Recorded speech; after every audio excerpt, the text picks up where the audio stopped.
Welcome. In this video I'm going to show you how you can create a stem and leaf display using Python and my stikpetP library. I'm using Jupyter Lab with Python version 3.818, and a stem and leaf display is something that somewhat looks like this. Sometimes there are the cumulative counts as well in front of it, and this would indicate that, for example, this 2 and 1 is actually 21. The advantage here is that you see all the data. So if you have a lot of data, then actually this might not be so clear anymore.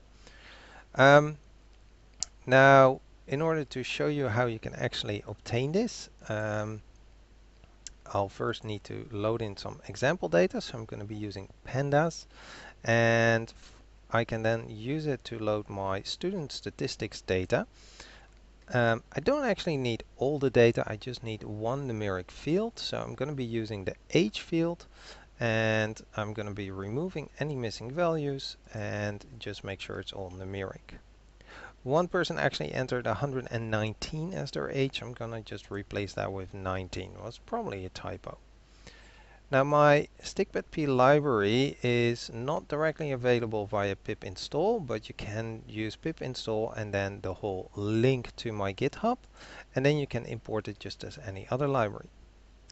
The function of interest is visualization stem and leaf, and this actually only has one input parameter, the data, and if you want you can also specify the key, which is the factor to use for the stems. If you leave it blank, it will find the biggest value and simply use the powers of 10s in there and use that one.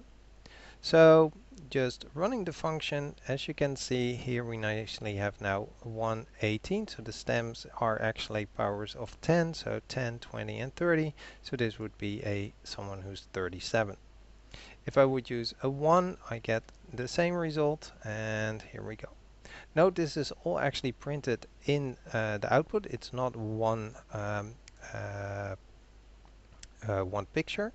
So if you want, you can even actually also store the results. So for example, results equals this one.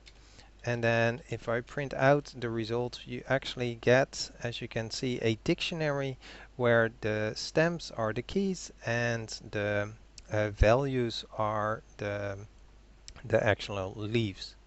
Alright, I hope this video was helpful, and thank you for watching.